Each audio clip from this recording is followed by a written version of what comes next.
So, this is episode 31. Is this your king? Or I'm going to do it a little bit. Matter of fact, I might as well do it right now. Give y'all where we got that from. Is this your king? Huh? Is this your king? Is this your king? Oh man. Yeah. Is this your king? So we're gonna be talking about a bunch of things today, but let me get into the intro. Now the wait is over. On October 25th, 2019, Kanye West released his 9th album, Jesus is King, and got back a hugely mixed reception. Lots of numbers and made most likely a long-lasting impact on the music industry, pop culture, Christian audiences, and pretty much any and every news industry you can think of. But what's the big hype anyway? Is this just another hip-hop album?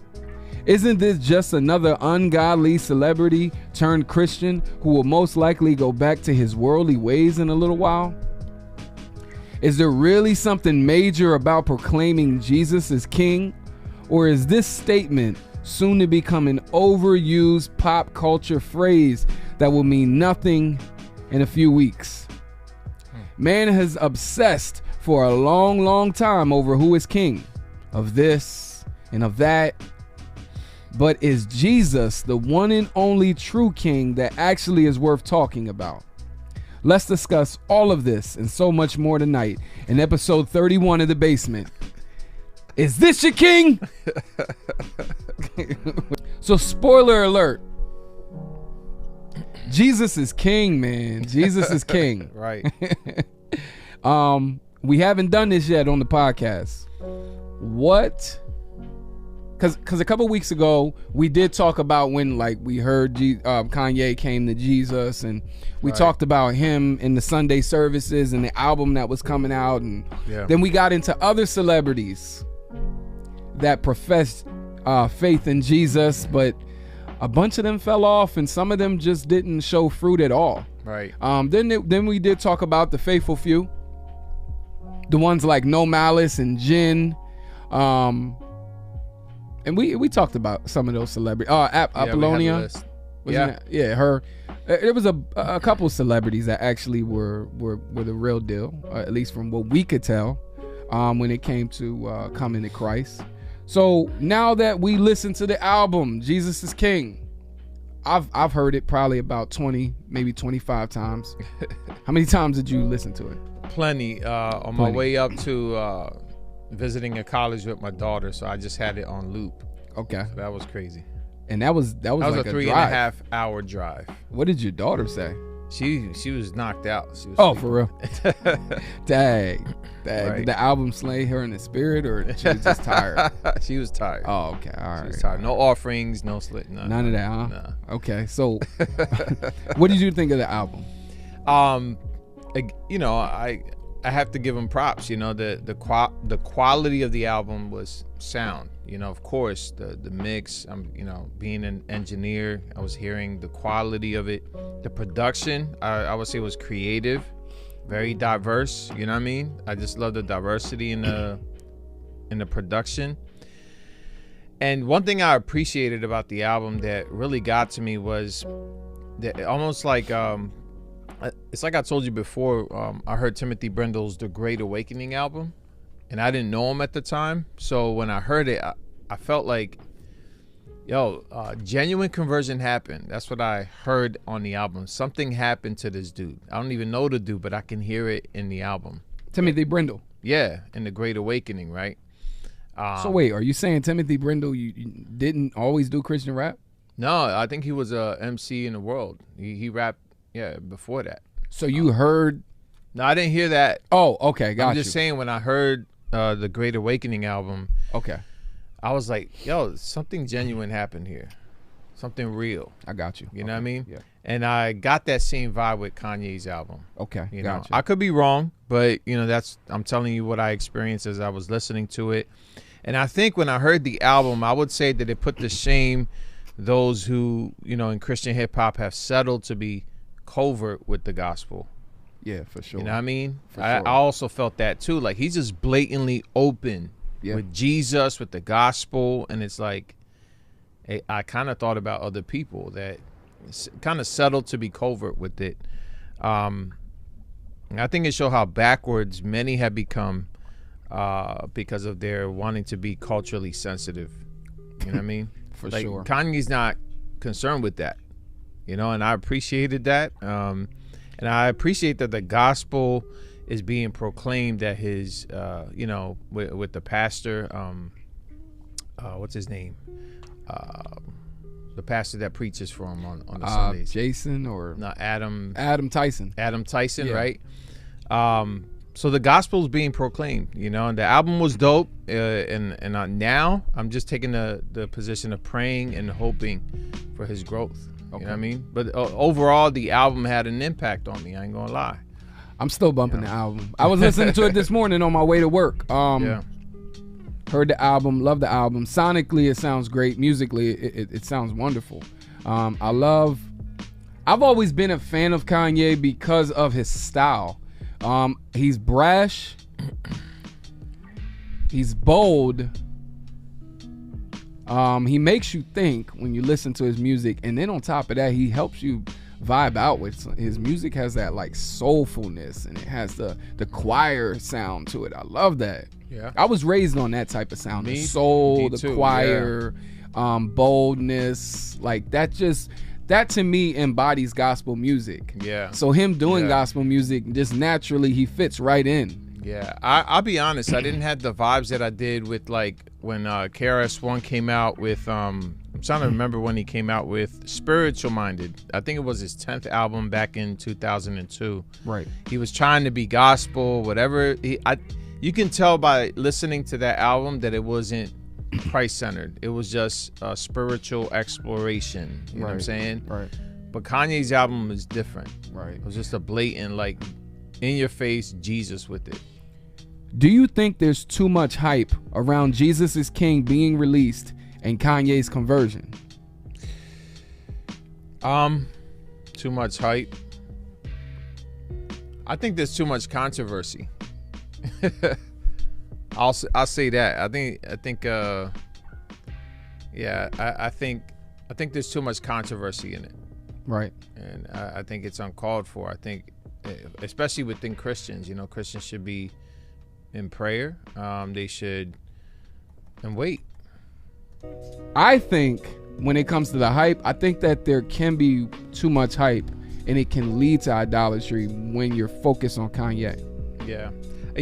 When you're focused on Kanye and the music that he's putting out and what he's doing, then it becomes too much hype. But when you're focused on the music and God getting the glory out of the music, Right. and God getting the glory out of changing someone like Kanye, somebody thought that it could never happen, right? Or any of us, right? Yeah. When we think about conversion and music that glorifies God, that is when I think it's just right. It's just right to give that much stuff the hype. But when we focus on Kanye, just Kanye as a person, or the music just as something to listen to, then it becomes idolatry. And I think we need to chill out. I think also it can become too much hype when we want to tear down somebody that we think is not a genuine believer. So let's say you're on the flip side of this and you think that he's a fraud.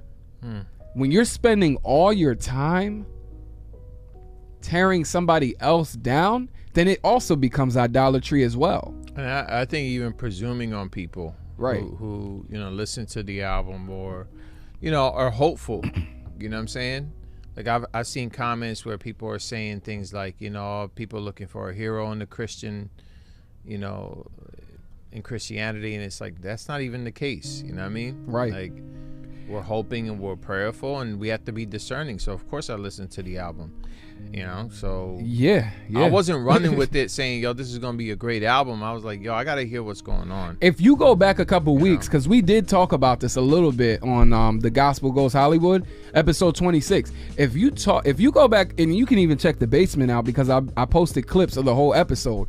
If you go back just 5 weeks ago, we were dealing with this topic right here. What do we do when we see a famous or a notable person get saved? And I put quotations around that. Like, what do we do? Do we immediately trust their word? Or do we try to use discernment? Do we test their fruits? Do we test the spirits? Like, do we look for evidence, or we just take their word for what it is? And I think we've been looking for evidence. And I think that we've been seeing evidence of a change in his life from the way that he's conducting himself, even in the interviews. Not just music. Yeah. Even in his interviews. I even heard at his most recent Sunday service that Kanye stepped back, because that was the big problem. People were like, why did he get saved? And then automatically he still wants the spotlight.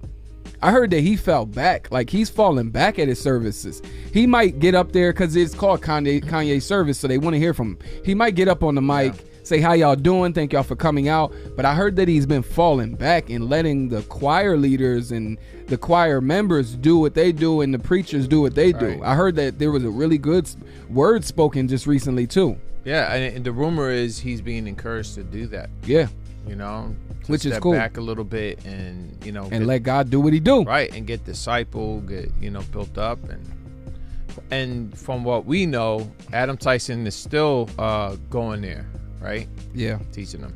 Yeah, my bad. I was putting the hands up because Nelson said, y'all got to plug that new Kurt Kennedy song. Bro, we did. I was on top of that, man. You should already know me. I hit Kurt up before the episode and I said, can we use your song to open up the podcast? So we opened up the podcast to Kurt Kennedy's response and his thoughts and reflection on this topic right here. So let me ask you one more, because we did talk about the album. We talked about his conversion. We talked about everyone's reception to it, all right, because it's good and bad. I said it was mixed reception. Have we seen any more impact yet from this project? Yeah. You know, again, it's it's actually doing something that, you know, sadly, I didn't want to see. I'm seeing what I would call the elder brother complex. You know? Yeah. And people out there are being hypercritical of Kanye and also of those who are giving him the benefit of the doubt and hoping that the Lord is moving and encouraging him. And, you know what I'm saying? So, like, it's actually, I think, doing, for me, when I'm looking at, you know, social media and things that people are commenting on it, it's exposing a lot, you know, and I think it's sad. Yeah. You know, it's sad to see what's going on out there, man. Yeah. I think that's why Kurt's track was helpful. Yeah, you know, and we got requests for playing it again. We will play that again this episode. We will. Just give us a little bit of time to get some deep content as we have this discussion. Right. So yeah, I would say, you know, we're seeing Jesus is King everywhere, man. Right. I love it to hear all people groups. Jesus is King. Jesus is King. Right. I know that there's a compilation out there of all the people saying Jesus is King. So I'm gonna have to look for it, and we're gonna play it one time on the podcast one day, and just like maybe we could play the video so that people can actually see visually who's saying Jesus is King, because I think that's dope. I think this will help y'all to understand where we're coming from, because it's actually, you know, something that Paul did that we're doing. Let's say Kanye does have you know, selfish ambition, and he actually lacks sincerity, that he's fooling everybody or whatever, which, you know, I'm not hoping for and I don't believe, okay? But let's say that's the case. You know, Paul in Philippians chapter 1 verses 12 through 18 was in that same situation, you know? So if you read that passage in Philippians 1, 12 through 18, Paul was in prison. And then you see that some preach Christ from goodwill And he did it out of love, and they knew that Paul was put in prison for the defense of the gospel. So that Paul was, encouraged that people were proclaiming the gospel out of goodwill and out of love, But there were those who preached Christ from envy and rivalry, it says. And he did it out of selfish ambition and without sincerity, he says. And he thought that Paul would be afflicted in his imprisonment. Now, check out Paul's conclusion in verse 18. This is going to help you. What then? Only that in every way, whether in pretense or in truth, meaning the two that we just talked about, Christ is proclaimed. And then he says, and in that I rejoice. So he's rejoicing over cats that, are doing it, even if it's out of selfish ambition and without sincerity. Yeah. You know what I mean? Yeah. So, because Christ is being proclaimed. So perfect text. I think that shuts, that's kind of the mic drop right now. You know what I'm saying? Like the case is made.